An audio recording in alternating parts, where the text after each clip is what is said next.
and I had 40,000 condoms in the boot. And I made the American papers and the Canadian papers, the little Irish man, 8 stone in weight, with 40,000 condoms for the weekend. That was some going. No wonder I have Parkinson's, Jesus. This week's guest on Ireland Unfiltered is Frank Crummy. Just after this interview ended, Frank explained what he tried to do in his life. He said as an atheist, he felt it was important to have a philosophy of life, and that he hoped he'd made a tiny difference to life in Ireland. Frank Crummy is 83, and I think when people look back on the history of the last 50 years in Ireland, they'll realise what a difference he's made to the country. His campaigns, as he says, the overarching theme of his life has been the emancipation of women, and his campaigns against corporal punishment, before that even against compulsory Irish in schools, but then corporal punishment, family planning, contraception, women's refuges, his voice in the repeal campaign, his voice in the campaigns of the 1980s, all had a certain, were all pointing in a direction, and he was committed to that from an early age. He's an extraordinary man, a man who any time you speak to him, you come away from it feeling better and more hopeful about things. This is a long interview, but it's really worth it, and I'm going to just leave it there. Frank Crummy, it's an honour to have you on Ireland Unfiltered. Somebody once wrote about you that there are probably people in the country who have nightmares about Frank Crummy. Why? There's no question about that, because, first of all, when I started off campaigning, I was undermining everything that my parents and grandparents would have held dear. And I can remember the first campaign in 1967. I decided to set up an organisation to do away with corporal punishment in schools. And 10 of us were together, only 10 of us were together, and an American in Trinity College who was doing his doctorate in English or something said he'd give me £200 towards the cause if I could get on the Late Late Show within 6 months. Right. So the following Saturday, I lit a fire in the Department of Education and put up a headstone, Death of Irish Education, and 10 of us walked with the fire still burning around the GPO and down O'Connell Street. So I was on the Late Late Show the following Saturday. And that was a seminal moment in the history of the Late Late Show, wasn't it? Like, and in the history of progressive movement in Ireland. Because it was, as far as I can think, it was the first time when someone stood up to the establishment and said, this must change. And I only managed to get the photographs of that protest last week, since my first time, and I got them from Boston. Really? Yeah, only last week from Boston. And I'm delighted to have them with the 10 people with all our placards. And I had another thing, on one of the placards, you had my address. You wouldn't do that now. Yeah. Do you know what I mean? Write to Frank Crummy at 90 Givenmore Road and so on. And now, the interesting thing about that organisation was we were just, getting started when I got a phone call from a GP in Skerries to say he had just examined a little girl of 11 with kidney injuries she had received from a lay teacher, a woman, who had kicked her around the floor. And so I went down to Skerries, I interviewed the family, and I agreed I would take a case to the courts for them. And they wouldn't be out of pocket. But it turned out they had 11 children. And the parish priest, and he was a self-employed motor mechanic, and the parish priest called at his door and said if he proceeded against the lay teacher, not another car would cross his garage door. Well, I mean, he'd 11 mouths to feed. So that was the end of that case. But as a result of it, Dr. Loughran in Skerry said to me, if he'd have only had 2 children, he would have told that priest to F off. Yeah. And that's how we then set up a committee to start family planning. And on the 4th of June this year, we celebrated the 50th year of the opening of the first family planning clinic in number 10 Marion Square. And the only 2 people still alive was Dr. Jim Loughran, who is 94, and he drove from Skerries to the Rotunda for the reception, and myself. What age are you now? Do you mind me asking? I'm 83, and I went there. And my wife was the first woman in Ireland to have a chart in a family planning clinic on the basis that charity begins at home. But I could understand that her mother couldn't obviously believe me or like me. And I had a wonderful aunt. And likewise, she was always our favourite aunt. But after all that started, she would talk to my wife, anything she wanted to say to me. Right. And again, I understood that. And she died in my arms. And to Evelyn's, my wife's mother, when we got engaged, she burst out crying. And it wasn't with joy. And she used to say to a neighbour, I get a pain in the pit of my stomach at the thoughts of my Frank marrying that little bastard. And I married 58 years ago. You said in your book, which was published about 10 years ago, you said that if you could have made a lot of money if you'd taken bets on how long the marriage was going to last. Oh, there was no doubt about that. I mean, the general opinion was, when I married Evelyn, that I was so outrageous that the marriage would last. People were saying 1 year, 2 years, maybe 3. And we're now married 58, and I'm still madly in love with Evelyn. She was my childhood sweetheart. But again, she put up with an awful lot, because we used to go to dances, and they were very important dances. They started at 8 o'clock in Mount Argus and finished at 11, and there was an interval during which you said a decade of the rosary. And at 11 o'clock, I had a suitcase, and as soon as 11 came, I'd open the suitcase, and the girls would buy their knickers, their nylons, standing out on their skirts, and twin sets, and they'd pay me £0.50 a week. Right. I was a hustler. I mean, you had to, we might go through in a bit. We might go through all the jobs you've had. Well, I've had about 20 careers. But just to explain a bit more to people, who you what you have done, and you jumped right in there with the corporal punishment campaign.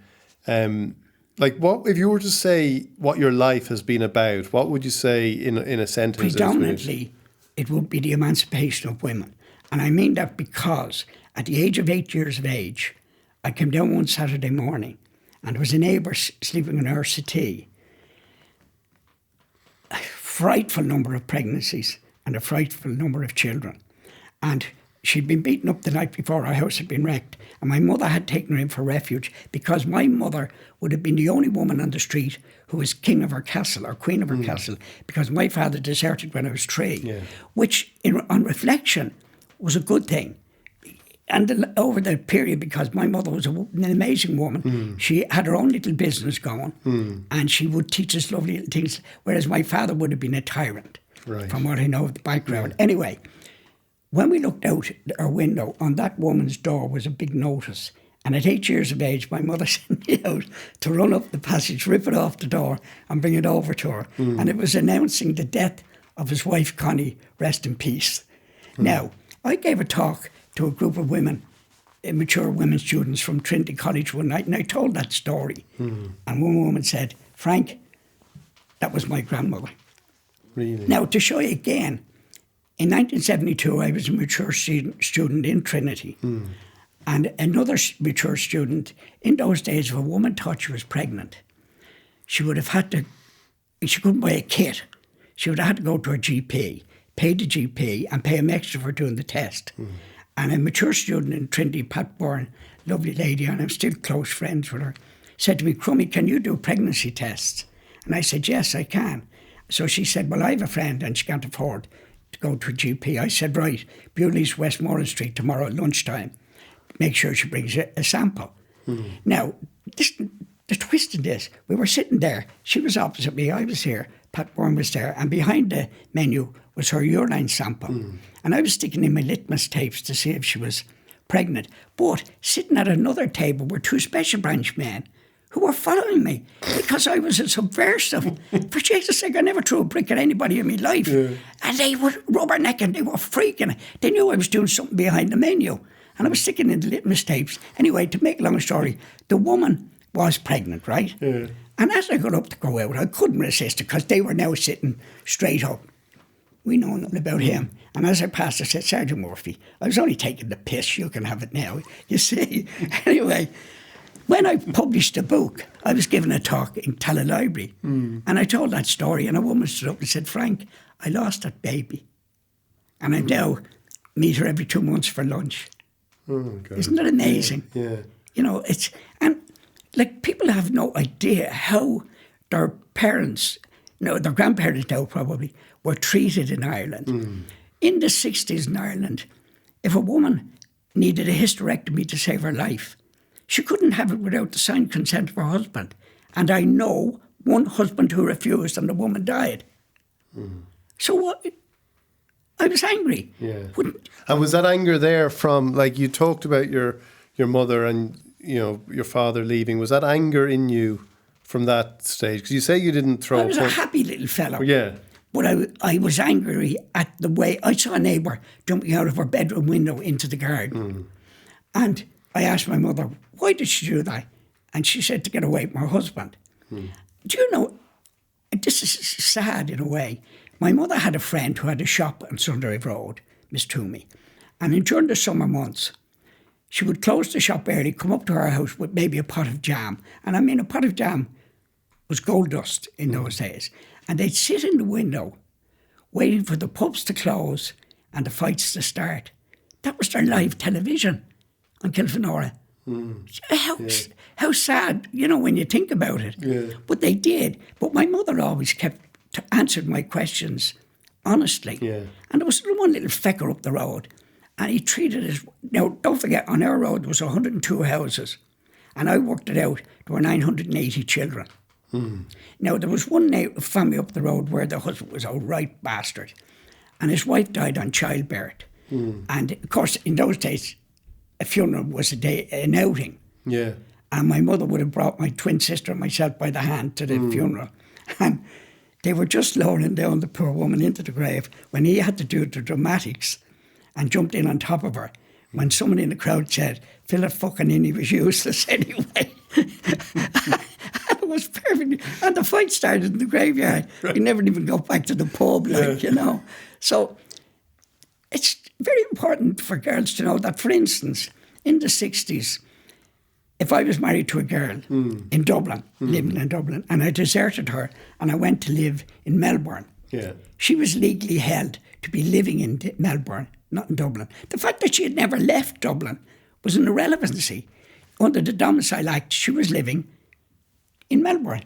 And she had no rights here? No rights whatsoever here. Again, in those days, if I was married to my wife and she fecked off with another man, I could sue him for damages, for taking away my property. And the last case of that was in Cork, Roach v. Roach. And the judge, in summing up, said to the jury, if you find in favour of the plaintiff and you're assessing damages, you could consider that he had lost a prize racehorse. And they awarded the husband 11,500. And Nuala Fennell, the wonderful Nuala Fennell, was Junior Minister for Justice at the time, and she struck down the act immediately. Right. Yeah. And again, the night that Nuala Fennell opened the first refuge for battered wives, I arrived with the mattresses. We had one big room, Mary Benotti, Nell McCafferty, and wonderful people. And Nuala Fennell was always seen by us as a bit of a poshie, because she was from Foxrock and she was a lovely, happily married woman. And she'd often say, I must tell Brian. And the others, because none of them had husbands. But anyway, we arrived with the mattresses and we were carrying them up the stairs, and we had only one large room, and the only privacy the women had was between the mattresses. And there was one toilet for 24 women. And as we were coming out with Nell McCafferty, we noticed a woman on her knees with beautiful shoes, and she was scrubbing the toilet. And it was Nuala Fennell. And Nell said, she's fucking one of ours now. Do you know what I mean? Yeah. And she was a fabulous person, needless to say. That was her brainchild, the Women's Refuge. So, and the other thing that you have to remember, the only people, with one or two minor exceptions, and I probably was one of them, that could bring about change in any society, from the suffragettes through to today, were middle-class people with a conscience, because they could afford the luxury of going out protesting, whereas where I grew up, the women had too many problems feeding their children. Yeah. You know, whereas maybe I was just different. So talk to me about your mother then, because how many of you did she bring up on her own? My mother was from Belfast. My father was from Belfast. My father would have had an academic education. Yeah. Now, my mother, I had 3 sisters, 2 older sisters and my twin sister and myself. But my mother set up her own little business in Kimmage where she would buy club dockets from the shoe shops and, local shops. And if neighbours wanted to buy a pair of shoes, she'd give them a £3 club docket and they would pay her £0.50 a week until the £3 was finished. Okay. And Gorovan's, the shoe shop, or Connolly's, or the Standard, would give her, some of them gave her 2 and 6 in the pound, and some of them gave her 2 shillings in the pound commission. And so that's what she lived on. Now, she never charged the people commission, whereas some people, as well as getting that commission, charged 1 and 6 in the pound to the person who borrowed the money. So my mother was obviously the loved one. Yeah. And she was able to, like, my sister would have been the first girl, my eldest sister would have been the first child on the street to go to a secondary school. And even when I left Crummy CBS, I would have been the first child in that school to go to Sing Street, although 2 years previous to that, in that school, Martin O'Donoghue it came out. Yeah. And, The Minister of the Professor Field. O'Donoghue, Minister of Economic and Social Planning, was his first time in Dáil Éireann. He was ahead of me in school. And again, he was a genius. I wasn't. And I went to Sing Street and I could see things that, you see, whatever my mother did for me, I would have been the smallest child in every class, but I noticed things, and I noticed brothers were keeping boys back. Yeah. And it didn't make sense. And I noticed one brother at a certain time every day would go over and lean on the window and give us something to write, and he'd stare out. And I worked it out that the girls were getting out across the road in the convent. And then he'd come back, and always when he stopped, he'd beat the shit out of some child for nothing. Yeah. The anger. And he asked me one day, would I stay back after school? Fucking hell, I would. And I said, oh no, I've no father, I have to help my mother. Right. Which was a lie. Now, he was actually, I saw him abusing. But he was taken out of the school, 2 of them. Then I went to Sing Street. They were down there. Right. And I then spotted a 3rd one at it. Now, if I would have knifed one of them if they came near me. Yeah. But it was just horrible. But you had an independence of mind then, and did that come from... And I used to start mitching. And you know where I went when I was mitching? To the museums and the libraries and the art galleries. Instead of, I had a rather productive time while mitching. Right. And also, I could never write properly. But I could read, and I had a weird memory, put it that way. Right. So I think that stuck to me. How was it weird? Well, I could still, at this moment, tell you about the Garda Fallon murder trial. I could tell you who the senior counsel on either side was, who the junior counsels, who gave the main evidence, what happened in it, and how the case collapsed. Sean McBride was the senior counsel. I could tell you about the Ryan Constitutional Test case, the McGee Constitutional Test case, and obviously the Crummy Constitutional case. We'll get to that, Crummy versus Ireland. And so, yes, I had a weird memory, so I was able to memorise things, but never be able to pass exams. And your father fought in World War II? Yes, but before that, my grandfather, I have a picture at home of Michael Collins coming out of Downing Street after negotiations with Lloyd George. And my grandfather was on his right-hand side. He was his aide-de-camp. Really? He was Chief Intelligence Officer. He was a teacher. And he was Chief Intelligence Officer for the IRA in the north of Ireland. Okay. And he was in Downing Street for those negotiations. Now, my mother met my father in Crumlin Road Prison. He was a prisoner, and he'd been charged with the murder of Freddie Fox and the attempted murder of a police inspector. And my mother was visiting the prisons, as a lot of the women didn't then, and fell in love with him. Anyway, then the treaty was signed, so he was granted an amnesty. And he came down to Dublin with my mother. What was the first job you got in Dublin? I don't know. Recruiting sergeant from Garda Síochána. Right. I mean, oh, Jesus. You know, when you think of it, it was so crazy. He was then transferred to Lewisburg because he was found at the bevies. Yeah. And my eldest sister, my mother's first child who died, was born in Lewisburg and was buried on the slopes of Crowpatrick. And then my sister, who is still alive, she was born in Lewisburg, and then he was thrown out of the Guards, I think. Okay. And he came back to Dublin. I think he was an insurance man, and they had a house rented in Fairview, which he wasn't paying the rent, and they were evicted. They were being evicted, so my mother got a house in Kimmage because they were building that scheme. Right. And one of my lovely uncles, a very nice man, said to her, "Lizzie, you'll never rear a family in Crumlin." And she said, "Well, look, Malcolm, you give me a house," you know what I mean? Yeah. And so she got into the house in Kimmage, and the neighbours loved her because she was able to help them with documents and dockets and things like that. Right. And so was that after the war then? And by the way, my father went to St. Malachy's in Belfast, and my mother wouldn't have had the same academic education, and she was reared by her granny until she was 12. And when her granny died, you would have assumed she'd gone back to her siblings, you know, and her mum. Yeah. But she went into a family of complete strangers, very wealthy farming family with 8 children. And they took her in and gave her a fabulous life, you know what I mean? So when my father deserted, she asked them, they were sending her down some money, you know, to help her. And instead of that, she asked them would they give her just one sum. And so that's how she set up her little business. And did you hear from him at all then when he... Yes. One of my sisters kept in touch with him. And when she got married, he came over for her wedding. Now I I was a bit hostile. And when his own mother died, he wasn't going to come over. And I'd have been maybe only 14.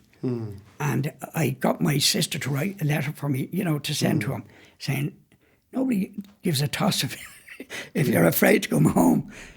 And I always remember the embarrassment. He arrived home, and a doctor, a friend of my uncle Jack, who was also a doctor, as my father came into the room, shook hands with him, and nobody to this day knows where he said, "And how is the missing man?" Right. Talking about saying the wrong thing. I know. But anyway, he came over for that. And then I was a soldier. I joined Gunner Crummy, number 802, 401, underpants in laundry, otherwise kit complete and ready for inspection. Sir, a load of shite it was. But anyway, I was in the 2nd FA Regiment, McKee Barracks in Dublin. And I knew it wouldn't last long there, but I enjoyed every minute of it. And when I was there, you know, they have the passing out parade. And I was getting the gold fauna at the passing out parade. And my father was there.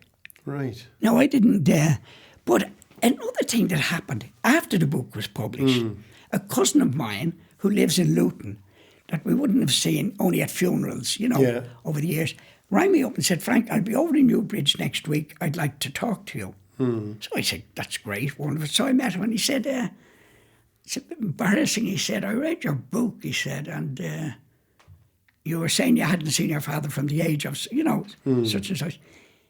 He said, "Your father came over for his holidays every single year and came down to us in Newbridge, and he brought us to our first hurling match and to her, and he would give us cigarettes, and he then would go over to my other uncle's children and stay with them." Now, at that time, to get to Newbridge, he'd have had to probably come up Stanaway Road, which is the road at the end of my road in Kilfenora, and he never came to visit us. And it's not, and it's very important to say this, that my mother would have stopped him because she loved him to the day she died. Right. She wouldn't have stopped him visiting. She idolised him to the day she died. When I was married with Evelyn, we lived with my mother, and she would regale Evelyn about the beautiful stories about going down the Lagan on a boat, and he would sing to her, and he would play the violin for her, and she'd drive us bleeding mad. But do you know what I mean? Yeah. So, like, the idea of her stopping him, that didn't come into it. And did you feel sad or angry about that absence when you thought about it? When you heard, like, that's recent, when you were told stories like that? Yeah, well, how did you my feel about attitude that? was, my cousin obviously thought I'd be very distressed, maybe. And I said, look, Pat, I'm glad you told me. That's part of life. Yeah. You win some, you lose some. That's sad. But it's sadder for him. Yeah. Do you know what I mean? Because when you were in London then, when you were working in London, you got back in touch with When them, I was in London, I was a London bus driver for 3 years. And I can honestly say the happiest 3 years of my life. Right. And you've maybe seen a programme called On the Buses. Much funnier. Right, okay. Much funnier in real life. Yeah. In my life, 3 years. It was, as I said, I was just married. My first baby was born there. But I was on a bus going home, standing on the platform chatting to the Clippy, and she said something to the effect of, shut up, Crummy. And the passenger said to me, is your name Crummy? And I said, yeah, Frank Crummy. And he said, oh, Frank Crummy has moved into Finsbury Park. And now my father had spent his life in Birmingham. Okay. Not London, Birmingham. Right. Okay. So he said, in Finsbury Park, he only started working with me, 3 weeks ago, he said. And I said, do you know the address? He said, no, but I'll tell you roughly. And myself and my Clippy, Margaret Byrne from Arklow, went out that night and knocked at the doors. What was a Clippy? Oh, please. That was what conductors were called. Yeah. They were Clippies. Right. Because they used to clip the tickets in the old days. Yeah. But anyway, my Clippy, Margaret, and I went out knocking on the doors and we found him. And he came down and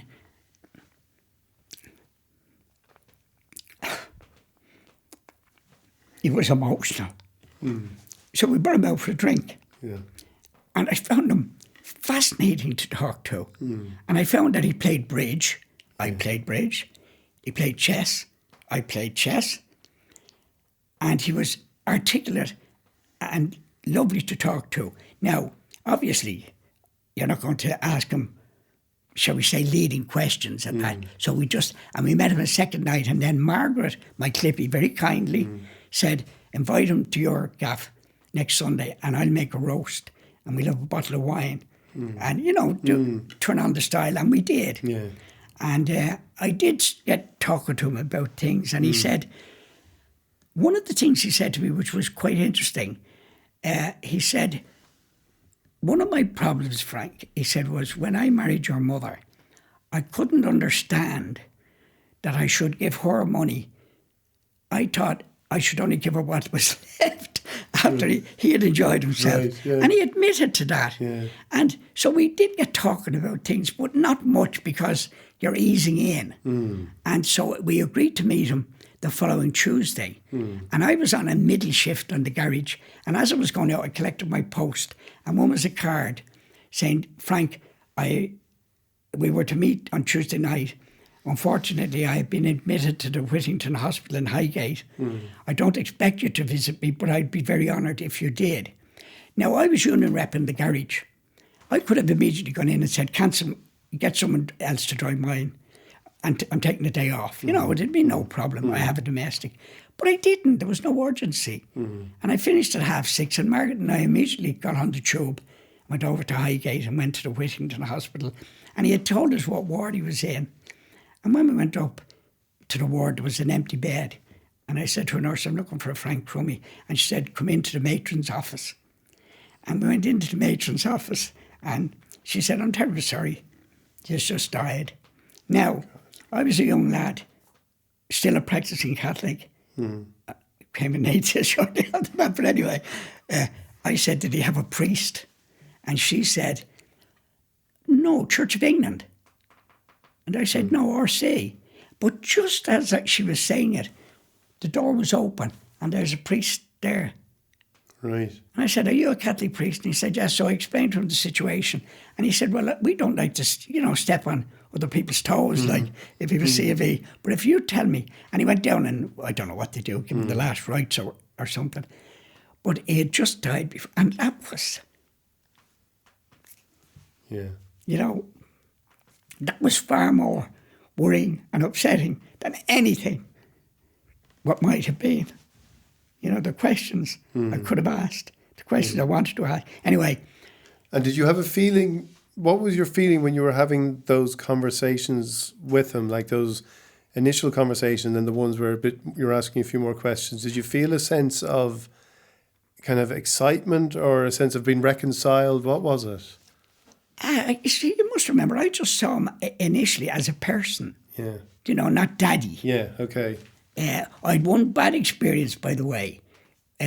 When he left, he deserted when I was 3. And a lovely uncle of mine, whom I have great respect for, he's dead now many years, and he tried to organise a reconciliation between my mother and my father. And of course, my mother was all on for it, you see. And I would have been then about maybe 7, I don't know. But anyway, he came home. I now had a daddy. But every night he was coming in drunk. And one night he came in and my mother wasn't there. And he decided to show me how to play hurling in the sitting room now. Right. Well, Jesus. He swung the hurl and he hit the light. Yeah. And he smashed it. And he was drunk and he said, we'll have to fix that. But my Uncle Leo had showed me how to fix plugs and fit things when I was 6. So I had to get a table out, put a chair on the table, climb up on the table and onto the chair. I was so small. Yeah. And I fixed it, you see. Yeah. And he was angry.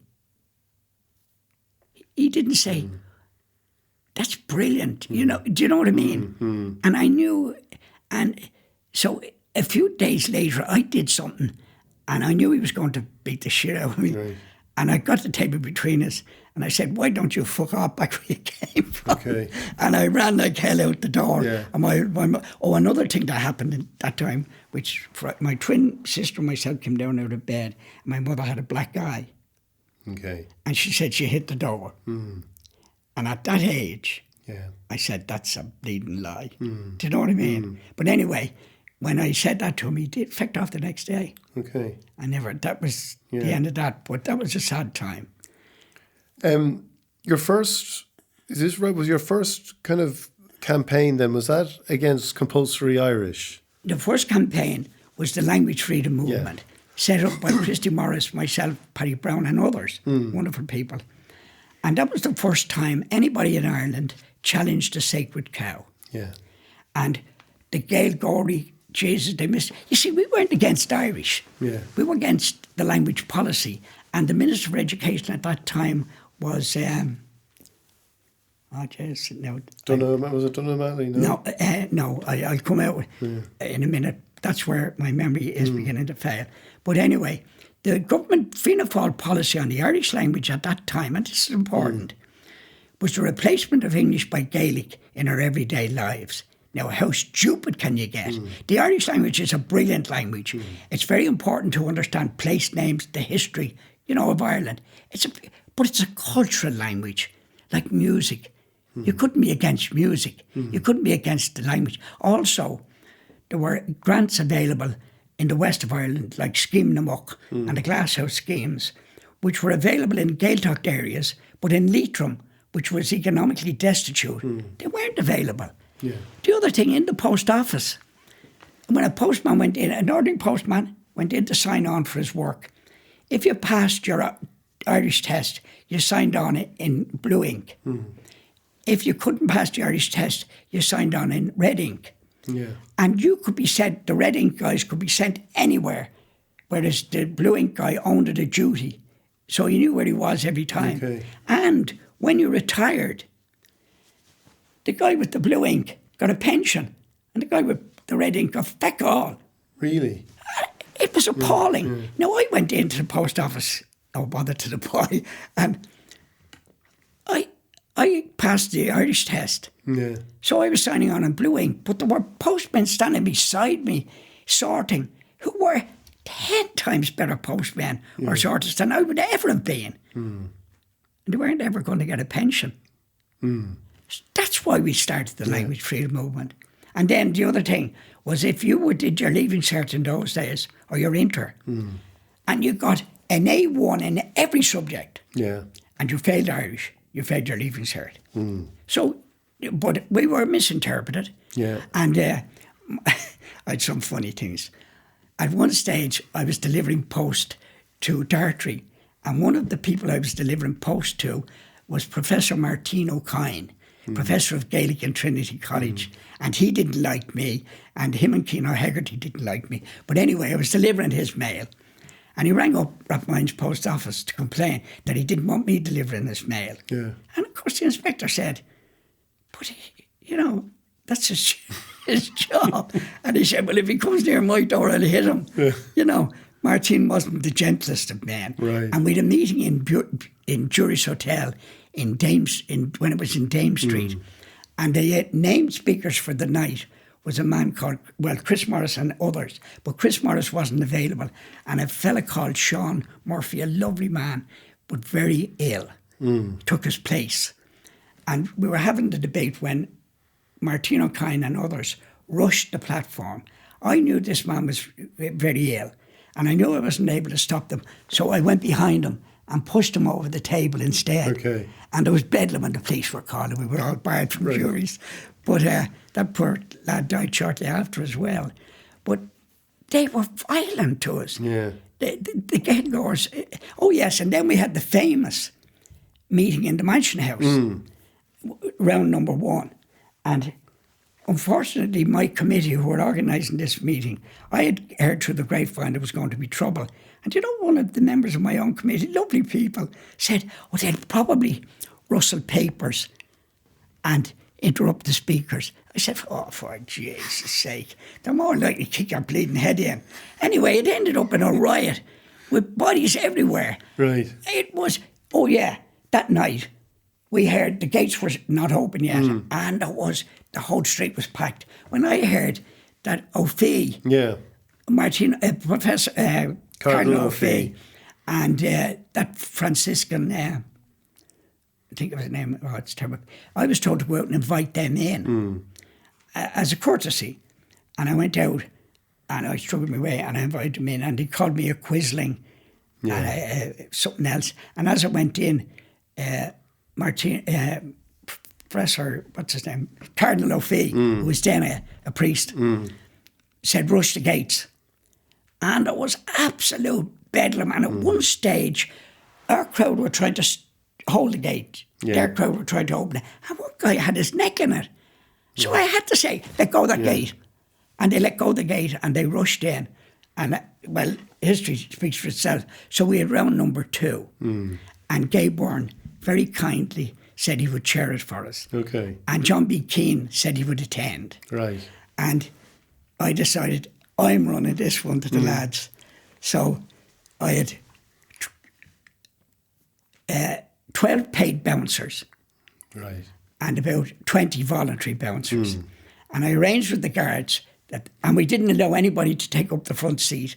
And we charged, the first meeting was free. We decided if you want to rent the place, you pay for it. So they paid 7 and 6 each. And they came in and we arranged with the guards that they had no problem inside the Mansion House. Anybody that gave trouble, we'd fling them out and they could catch them. Right. So, as I said, Gay and you know the way in those days, the likes of Gay Byrne, he's entitled to a fee. Yeah. He waived his fee in the interest of free speech. Yeah. That didn't mean he agreed with us or he disagreed with us. It was just on principle. And I think that's lovely and it should be mentioned. Anyway, and then, as I said, John B. Keane came, but he had a bodyguard. Okay. He had a guy about 90 feet tall, but Jesus. So that was the first campaign, but that also then maybe introduced you That led me into Reform. Yeah. I set up Reform in 1967 and a chap, an American in Trinity College who had plenty of money, he was doing a doctorate in English, said he'd give me £200 if I could get on the Late Late Show within 6 months. So I said, that's okay, I'll have that. And I was on the Late Late Show within a week because 10 of us, no, there was only 10, not 1,000 or 10,000. 10 of us got placards and we got one, a tombstone, the death of Irish education. And we arranged with the press, it was on a Saturday, not to be there at the Department of Education at 10 to 5, they might draw attention, 5 to 5. And we went into the Department of Education, the gates were still open, and we set up the headstone and lit a bonfire of the leather straps and the canes that the Christian Brothers were using on children and the nuns. And we then marched with the bonfire still going on a big thing down past the GPO and up O'Connell Street. So I was invited on the Late Late Show the following Saturday. But and that was, we mentioned it earlier, that was a very significant Late Late Show appearance. And at the end of it, you stood up and you said, you said, as we sit here tonight, the Christian Brothers are abusing our children. And when the music came on, because that was the last thing said, I made sure of that. So the music came on, and a man ran up from the audience and punched me in the face. And I got to know him after, little shit. But anyway, there was bedlam that night. But you loved that, didn't you? But wait, you must remember the difference between the Late Late Show then and now. Pan Collins would ring me, now after that programme, and say, listen, we have a father, Paul Marks, on next Saturday, and he'll have a fetus in a bottle. Yeah. Do you want a seat to annoy him? Right. And they'd give me a ticket for the first or second row. And the minute I called him a body snatcher. And he was the American guy. He was the American guy. And another time, we all know the great Mina Bani Cribon. She was a nutter. And she would be on the Late Late, but sometimes she'd be in the audience. And Pan Collins again rang me up and said, listen, Mina's in the fourth row. Do you want a ticket for the fourth row away from her and wind her up off camera? Right. And of course, off camera, I was doing down to her. And of course, she eventually blew a gasket. Yeah. And of course, then the cameras had great fun. But what was the reaction to that first Late Late Show when you said that? Well, the reaction was I was going to Mass. Were you? The next day. Yeah. I was going to Mass with my wife to Mount Argus. And women, mainly women, said, you should be ashamed of yourself. Biting the hand that feeds you and all that type of rubbish, you know. And I just...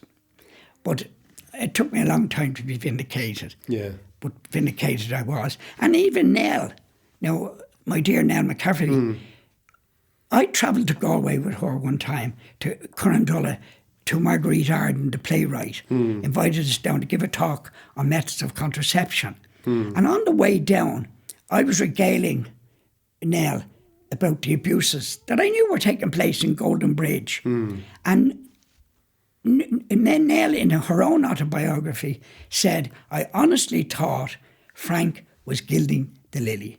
Right. And I now realise how stupid we all were. And we got down to Currandulla that night to give the talk on methods, now remember, of contraception.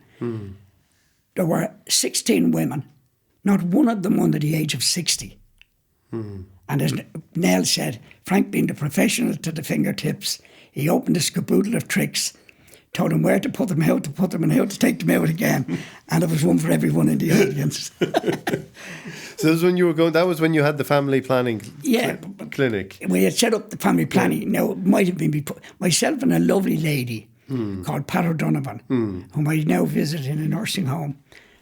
And she was ever so grand. And I would have been, let's be honest, a bit rough. Right. And we spent a year travelling around Ireland from Letterkenny to Macroom and Cork every week, giving talks on methods of contraception. And the funny thing about that was that in some place we'd go to, you might have a pharmacist in the audience or a junior doctor. And we were given the lectures on contraception. I was a bloody postman. It was a case of, in the Valley of the Blind, a one-eyed man is king. You know, because... And Pat, of course, was lovely. And when she would be speaking, I would observe the audience.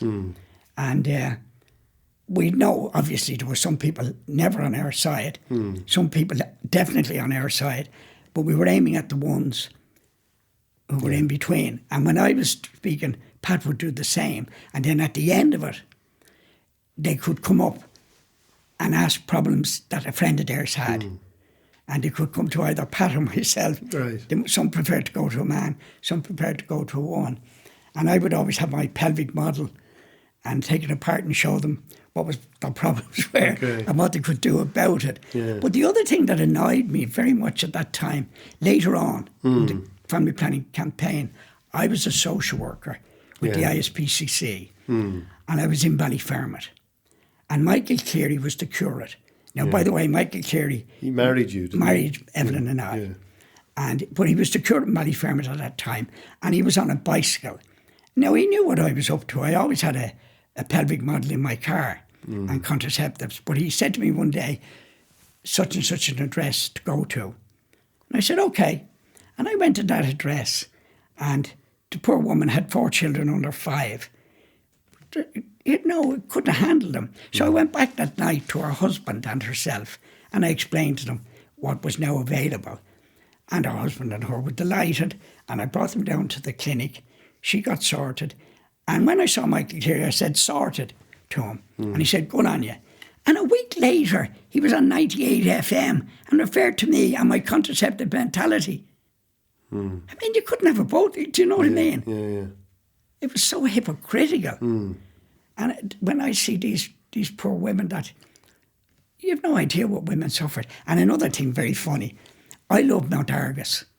It's the Passionists. And I later, as I said, became an atheist, but I've never stopped my love for Mount Argus, and I'll tell you why.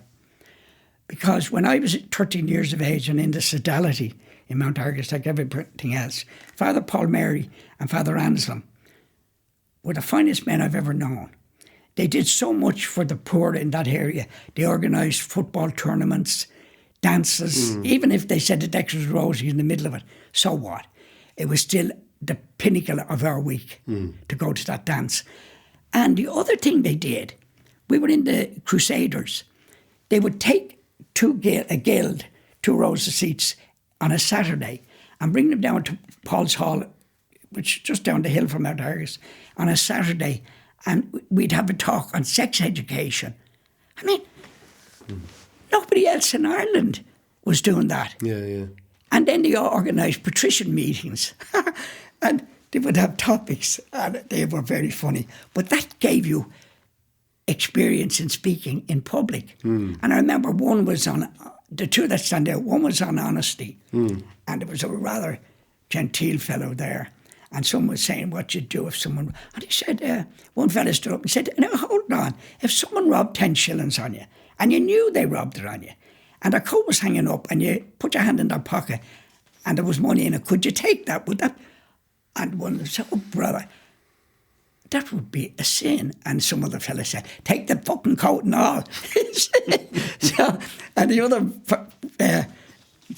meeting that it was, they asked me to write the paper. To prepare a paper, and as I said, I couldn't write. I obviously got people to write for me. And I prepared a paper on Freemasonry and the anti-Christian movement. There wasn't one, including the priest, knew what I was talking about. It was such a stupid thing. But I'd been reading about Freemasonry, and I said, fuck it. But it gave us this gift of being able to speak in public. Right. And that was so important if you want to become an activist. You know. But you were also bringing, like, going up north every well, weekend. You see, you must remember that when contraceptives, when the campaign started, there was no way you could import contraceptives into Ireland. Yeah. So I would buy them in bulk from London Rubber into Portadown in the north of Ireland. And every second Saturday, it was my job to bring them over the border. You see, and that was nobody knew it. One day I was on the line and I noticed they were checking every third car.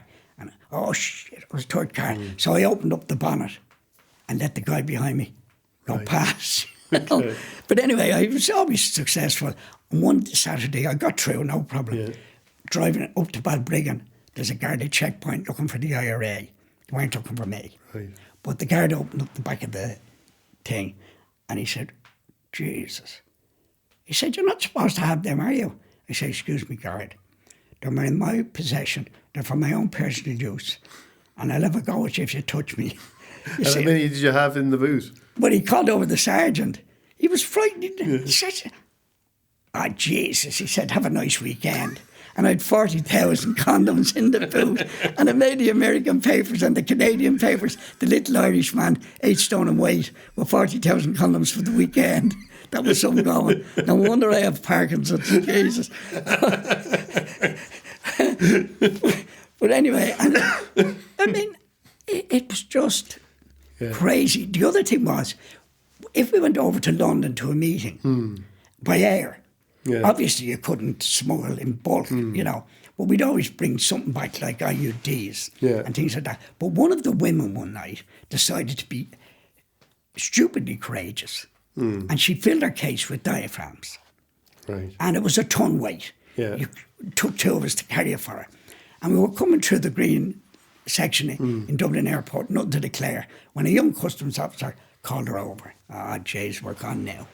So we brought over the case, lifted up the thing and opened it. And there were all the diaphragms. And he said, "Madam, what are they?" And she said, "Jam pot covers."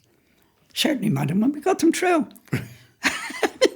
Amazing. You see, he was a good Catholic lad, so, Yeah. well, you know, he didn't know these things. And tell me what the, how you felt then during like the 80s when there was the first, the Eighth Amendment, the Eighth Amendment and the went in. divorce referendum, and these things were being defeated, and these things were, women's rights were being pushed back or denied.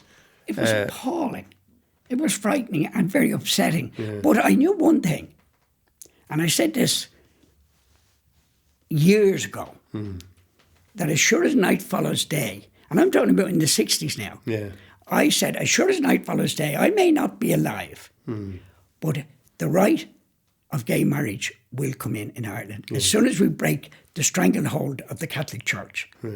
And I attribute 2 things to breaking that stranglehold, nothing to do with me.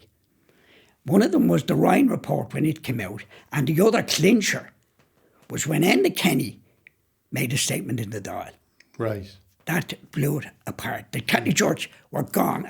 Now remember, in 1979, when Pope John Paul II arrived in Ireland, I wrote in a book for Rhodes, he's a sweet man, and I said in the book, the Catholic Church should fold its tents, fade into the night, and stop interfering in the lives of Irish women. And when the Pope went back, now obviously I didn't go to see him or anything, and I'm sure he didn't want to come to see me, but when he went back, they set up the John Paul II Theological Society in Maynooth. And I was their first guest speaker. Really? To speak to the motion that the Catholic Church should fold its tents. Okay. And it was a brilliant night, because when I arrived, I thought I was on a panel. Okay. And a lovely man, a Father Gallagher, who was also a barrister by qualification, and he shook hands with me, and I said, "And who's on the panel with me?" He said, "No, you're it tonight." Right. And you know the way some nights, if you're a public speaker, honestly, when it's over, I should have stayed in bed. Right. I was useless tonight.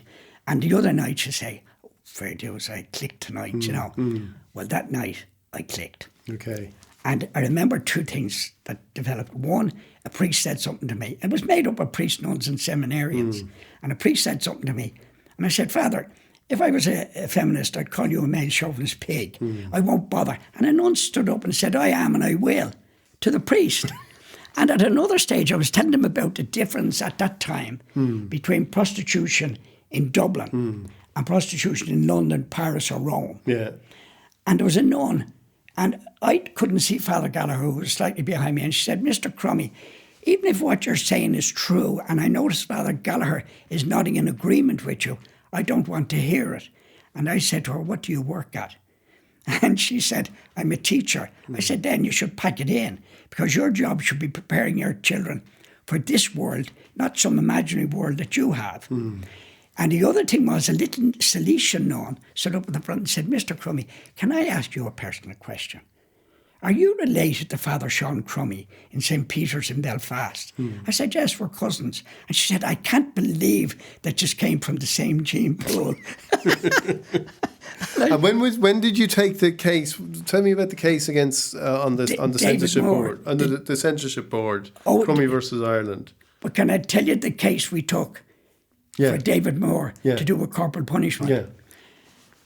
A little boy, beautiful little child, he lived in Drimna, and he went to St. Michael's Christian Brothers School in Inchicore. And his mother sent for us, very distraught. And when I say he'd been badly beaten with a leather strap, we brought him to the doctors, and fortunately, and I say this, it'll come out later, why fortunately, we took photographs of his injuries, and it was just horrible. So we issued proceedings again. We were going to issue proceedings, and I had trouble getting a firm of solicitors to act, till eventually I got a Jewish firm to act. And the solicitor had a brother who was also Jewish, and he was a barrister. So they said they would act for us for nothing. Okay. So we issued proceedings, but to issue proceedings, you have to have the Christian name of the defendant. And of course, this brother was known as, I think it was his name now because it's history now, but I can't think of it at the moment. But we didn't have his Christian name, and the Christian brothers wouldn't supply it to us. Okay. So, needs must, Dr. Paddy Randall, Dr. Jim Loughran, and myself went up to the school. And we waited outside the gate, and we had a child to point to us.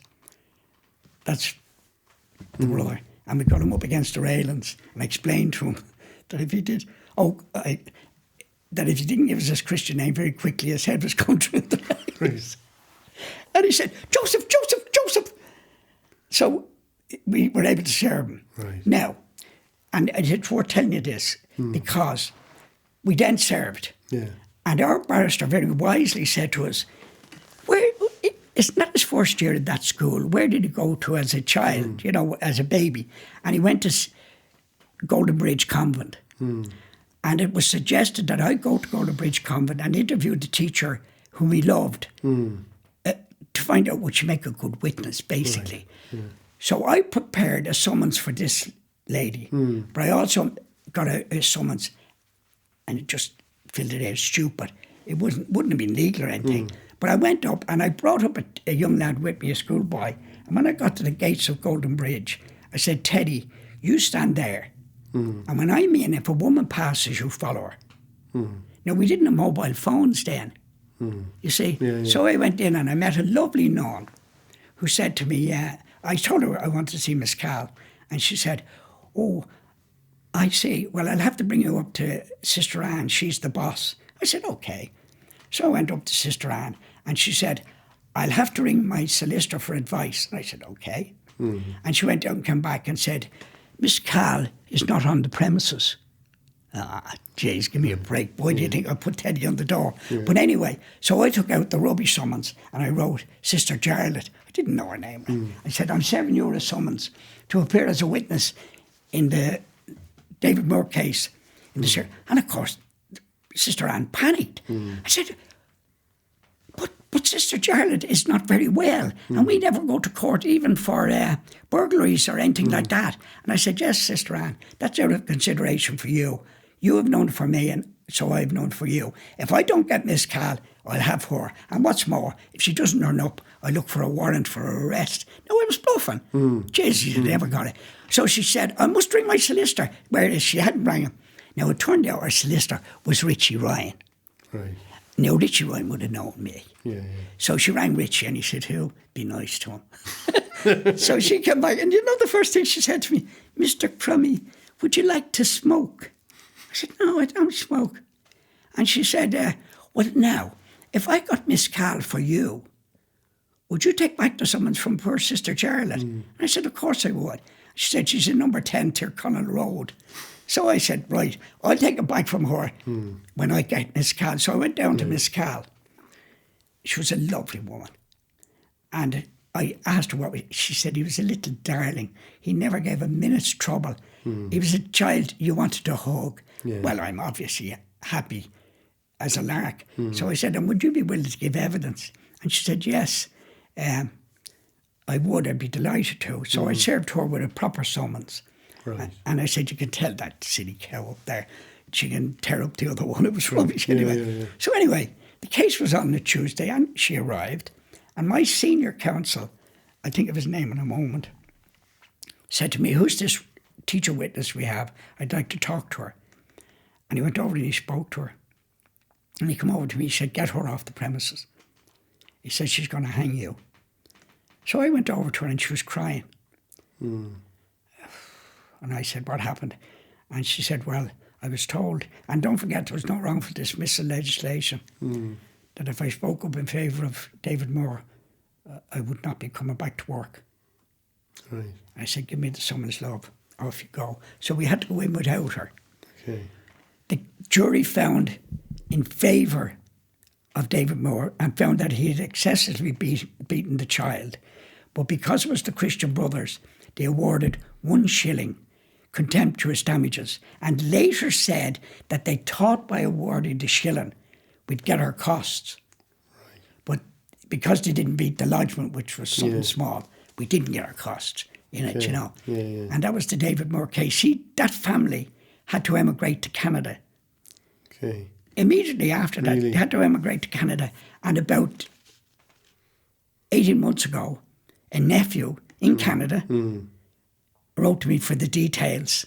Right. And I sent him the book and the details, and they were very grateful.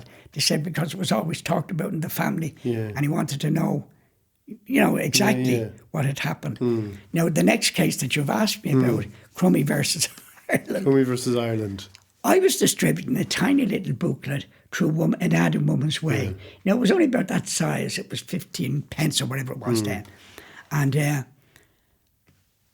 people would write to me. It was methods of contraception. And it was only diagrams, and there were no pictures in it, just diagrams of condoms and diaphragms and things. And I was distributing this book, and I was driving through Findus one day, and a car behind me kept flashing me, and I thought I had a flat tire, and I stopped, and it turned out it was a journalist who had recognised me and done a U-turn to follow me, and said, "Do you realise your book has been banned as being indecent and obscene?" I said, "Don't be stupid." And he said, "It has. I have a copy of Irish If Quell." Now, they could have banned it for advocating a natural means of contraception, but they decided to go the whole hog, and I couldn't believe it. Now, when a journalist asks you for a quote, if you don't give him a quote, he's going to make it up. I mean, it's his job. So he said, "Come on, have I got a quote?" And of course, I said quickly, feck it, I'll sue the bastards. You see, the censorship board.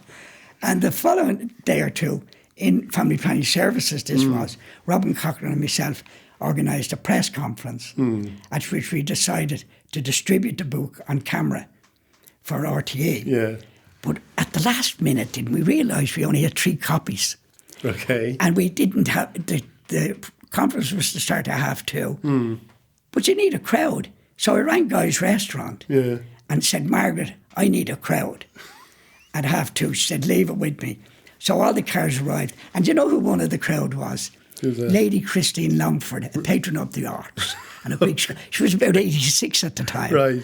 And on camera that night... So you had 3 books? 3 books, and on camera that night, we were recycling the books, you see, around, and it was brilliant publicity. But before the press conference, I rang Donnybrook Garda Station, and I said, "Listen, I intend to break the law tomorrow at 2:30, and I'm inviting you along to do your duty." Anyway, the press conference took place. There wasn't a sign of a cop. Right. Next thing, knock on the door. And it was a police sergeant and a guard that came in, said, "Frank Crummy." And I said, "That's me." And there was one of the 3 books on the desk, you see. And he said, "Did you break the law?" And I picked up one of the books and I handed it to him. And he's leafling through it. And I said, "And I've just broken the law. I've distributed a banned book to you." He said, "Shut up." He said, "Can I keep it for the wife?" And he went off. So anyway, we issued proceedings. Now, the twist, life is amazing. We got a senior counsel, and when I say he knew his constitution, wow, Rory O'Hanlon. He knew his constitution, wow. So we had him as our senior. And we knew, and this is very cynical, and I've said this to barristers and solicitors many times, in law, there is no correlation whatsoever between justice and the law. Justice is another thing altogether. The law is a fabulous game played by lovely people, and you should enjoy every minute of it. But to think that it has anything to do with law, with justice, is a figment of your imagination. Now, we knew that in that case, we'd win it in the high, because Liam Hamilton was the judge. Sure, Liam Hamilton and I sued independent newspapers together, for feck's sake. So, but we knew, having won it in the High Court, it would be appealed by the state to the Supreme. But in preparing the case, Rory O'Hanlon said to me, "I want you to go to Trinity College and get permission to go into their pornography section and get a book. Pick out a book that I can show to the court. That's indecent and obscene. Yeah. That's not. Right. So I went into Trinity and I got him a book called Slave to the Whip. So and the Irish Family Planning Association also had the case. But anyway, the case was won. That was the end of it. But Rory O'Hanlon, shortly after the case, became a right-wing, poor man is dead now, fascist. He was unbelievably, he believed everything should go by the Trinity, the Constitution. He went a bit doolally, I think. But anyway, whereas in the McGee case, it was very important to know that in the McGee case, everybody knew we will lose it in the High Court because O'Keefe, the president of the High Court who was hearing it, hated Sean McBride. Right. And Sean McBride was one of our senior counsellors with Donald Barrington. So it was only a question of, getting through the procedures. Yeah. And we did lose it. And when it went to the Supreme, the McGee case, we thought we'd win it 3-2. But we won it. We thought we'd win it 3-2, but we won it 4-1. We knew Billy, what's his name, wouldn't vote our way at all. Look, you can know your constitution from A to Z. You can know your law from A to Z. If you don't know your judges, you're screwed. That's the But you and you can get it from talking to you here now. You loved you loved the aggro, didn't you? You loved a bit of a scrap. Yeah, it was a game. It's fabulous. Some people like football. Do you know that when I was a social worker at the ISPCC, in the boot of my car, I always carried around blank placards, just in case. And I was having to pick it on the Isle Éireann, and my office was just across the road from the Isle Éireann. And I was having to pick up one day, free contraceptives for all. And I went into my case consultant and the assistant case consultant, and I said, by the way, Colette, I'm having a protest outside the Isle Éireann at 12:30. I'm inviting you to join it, you see. And she said, get out, you see. So her assistant, I said it to her, and not did I dream for 1 minute that her assistant would join the picket, you see, because of her background. But the other social workers were all, Yvonne O'Donoghue, Bridget Barry. Anyway, we were out in the picket. My lace came undone. And I handed a placard to Bridget Barry, wonderful lady, and I bent down to tie my lace when the Irish Times took the picture. And Bridget was a social worker from Verban, very religious family, and she has her placard in the Irish Times, free contraceptives for all. She later became a barrister, and her and I had a great life. I'm still very friendly with her. But the assistant case consultant, I believe, Colette, was shocked when she got up at about 12:20 or whatever the time and started getting her coat. And Colette said to her, where are you going? And she said, I'm going over to join Frank's picket. I'm hoping to have dinner with that lady who has Parkinson's, the same as myself now. And what a lovely... And that for her, you see, it's all right for little people like me. I enjoyed annoying people. But that to her was alien to everything her background stood for. And my admiration for these people. Like, for instance, I was sitting in the staff room of a convent one time. I was after giving a talk to the fourth-year students. It was a girls' convent on what to avoid when choosing a partner for life. You see? Okay. And because I used to do that every year in this school, the transition year. And I was in their staff room having a cup of coffee at the end of it, you see. And there was an old nun beside me. I didn't know her from Adam. And she obviously knew more about me than I did about her. I was having a cup of tea and I was moving. The next thing she leans over and she whispers, I believe in a woman's right to choose. Oh, good Jesus, I nearly fainted for the poor woman. She was just... Amazing. I've had those, weird... Tell me about the work with the refuge, the Women's Refuge, because that's been one of the most rewarding and profound things you've done, isn't it? When the refuge moved to Rathmines, you see, the first refuge was in Harcourt Street. Yeah. And then it moved to that where the police station is, not far from it. And then it moved to Rathmines because the Mulcahy family donated the land. And it was originally run by a voluntary group and eventually taken over by the health board. But in those days, I had then become a legal executive, specialising in family law. And I obviously was a friend of the refuge. And at that time, there was no free legal aid for anybody. And the women would arrive down in the courts to a wonderful judge called Sean Delap, who did the family law cases, and eventually in Dolphin House. They would arrive down and their husbands would have a barrister and a solicitor representing them. And these poor women, so they were on as I said, justice my arse. But Delap did everything to have justice, you know, but it doesn't, there's no, as I said, connection. And as a result, they got terrible jobs. So I decided in the district court, because I wasn't a solicitor, I would have to get a young barrister. And I would get young barristers who had just come in, who wanted experience, you know, on their feet. And they very kindly would do the cases for me. And so we were beginning to fight back, so to speak, and the women were getting great results and so on. And then the judges very kindly began to, that's Crummy. You know? Right. We let him do one. Yeah.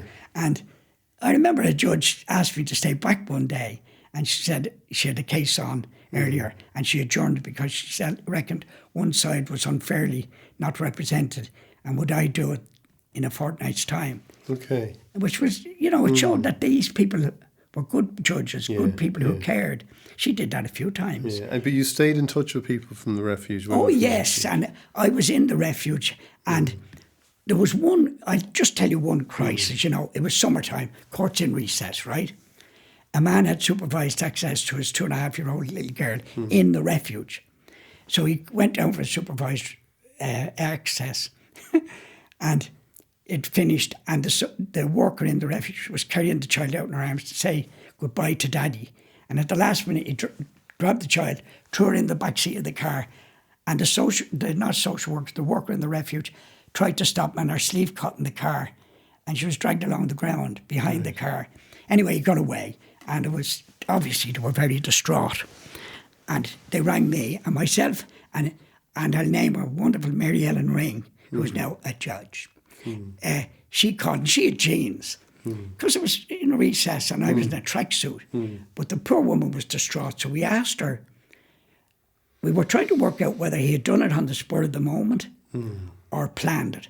So we asked her for the keys of her house up in Crumlin. And she gave us the keys of her house, and we went up to Crumlin, the two of us, and we discovered that he had a deadlock on the door, so the keys were no use. But I looked around the side of the house and said, feck it, there's an extension. I'll climb up and we'll break in. So I climbed up and brought Mary Ellen Ring up behind me. We got in, went downstairs, and the back door was blowing in the breeze. Right. We could have walked in, and we were cracking up laughing when two Gardaí came in, where someone had rang and said there was breaking and entering in.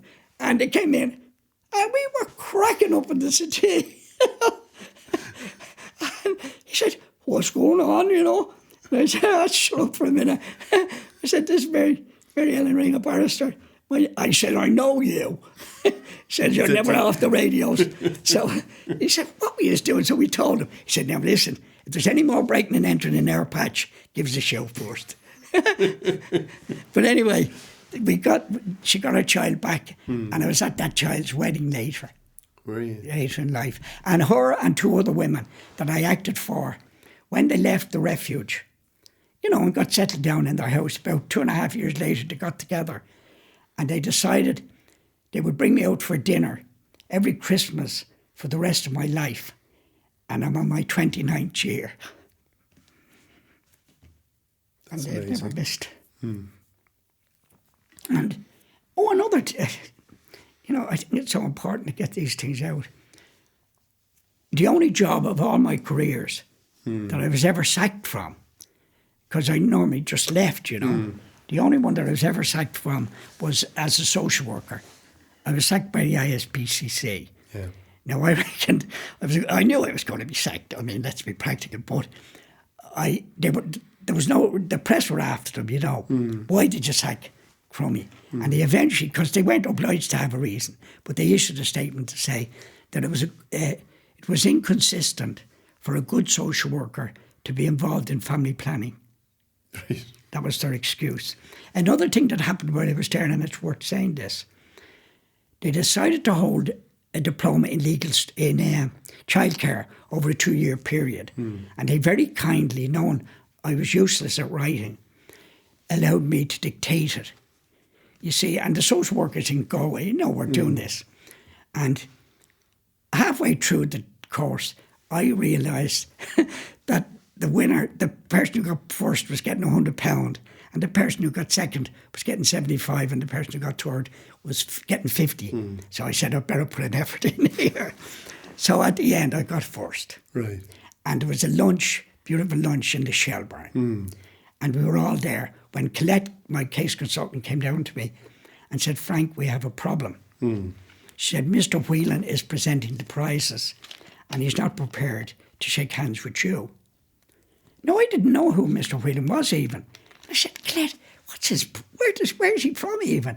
And she said, he's in charge of the Cork and he's working something. And I said, Colette, I don't know him. Why won't he shake hands with me? And she said, well, it's a bit awkward. I said, jeez, Colette, tell me.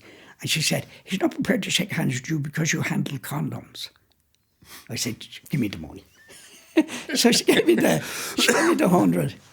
And immediately Bridget Barry, Mary Vaughan, Ivana Donoghue, Pat, and myself fecked off, fuck them at their lunch. We went out then to the bar instead. And this person who got second and third then had their photographs in the paper. And nobody said a word about the poor bastard who got first. But I got my money in. You got your money, that's amazing. So that was all. What do you think of Ireland today, Frank? I'm worried sick about Ireland today for a few reasons. Because I think Ireland was going brilliantly in the right direction. But when you see what happened in America and what's happening in England with two idiots, I mean, let's be honest, what's your man's name? Boris Johnson. Boris Johnson. I'm in the men's shed in Fairhouse. And if he joined the men's shed, he wouldn't be on the committee even. do you know what I mean? Like, you say, he's a fucking imbecile. You know, like, and as for the other idiot in America, you must remember about America, they're exceptional compared with England. Because I find it more frightening that Boris Johnson is Prime Minister. In America, only 8% of their population have a passport. So, like, they don't bugger all about anything, only the village where they live, you know, or the local things. And that's why he got away with it there. And I wouldn't mind, but I watched it obviously all the way through the campaigns. And my son reckoned that Hillary would win it by a mile. And I said, no. And now my son, by the way, he can name off every president in America in chronological order from his head and give you a pen picture as he goes along. So he knows his American politics. And I was over for the Obama campaign. He very kindly brought me and my wife over to Washington to see what, you know, to get the feel of it, you know. But so, back to Ireland. There's, quite honestly, some fascists in Ireland who are being listened to. Some racists in Ireland who are being listened to. And I'm hoping, against hope, that when Brexit comes in and Brexit is over, that hopefully we'll settle down and become good. But I'm going to make a weird forecast. For, as I said, I thought divorce would come in after my death. I believed gay marriage would come in, sure as night follows day, but I didn't think I'd live to see it. And I'm delighted to say I've lived to see divorce, gay marriage, and the deletion of the Eighth Amendment. I never thought I'd see them, but I have done, and I'm very happy. But there's one I won't see. And obviously I believe if I were young and was going into another campaign, because I would pick them up and, that's over, let someone else run that. I would jump into another. And obviously the next campaign I would jump into would be the right to voluntary euthanasia. And And I would campaign for that. And I've debated that in Maynooth with Professor Vincent O'Toole and Ronan Mullins from the Senate. But anyway, so I would be campaigning for that if I were younger again. But I'm not. But what I do believe, and when I was, before the internet came on or emails or that, I used to say, years ago, and people would say, oh, shut up, you, that a time would come when some actuarial would advise the Irish government that it is economically impractical for people to live beyond the age of, we'd say 86, they would work out the age. And I used to say, and then coming up to your 86th birthday, you would get a brown envelope through the post and say, Frank, we wish you a happy birthday on your birthday next week, and we hope you have a wonderful time. We have now booked you a place in the room of forgetfulness. Right. And when you go, and you will have a going away party like you would have a wedding or a christening. And you will just go down to the room of forgetfulness. As I said, they send you an email now and things have changed in my day. And I know that sounds outrageous, but think about it. As soon as things change, you know. Do you worry about death? I think that would be great. Yeah, but what are you're 83 now. I'm 83 now, and I've just started Parkinson's. Now, Parkinson's takes a while to catch up. Some faster than others. I hope it'll take its time with me. It'll be like waiting for a bus, I hope, or a Ryanair flight. But eventually it will catch up with me. But by the time it does, sure, I'll be screwed up anyway. I'll be dead. You know, something else. And do you think you'll ever, like you said, you became an atheist? You think as it approaches, you might reconsider, like... No, and I'll tell you what I mean by this. Deathbed conversion. For instance, in my local area, I'm in the main shed. And at the moment, one of the things myself and Noel is doing, we're tidying up the Tree of Hope in my local church. I've no problem with that. I'll do their weeding, everything, just to be active. I've got no problem. I just think it's hilariously funny that anybody could believe in God. But that doesn't mean I would slag you for believing in God. That's your right. And I have to respect that. I hope in return people will respect me. But I couldn't.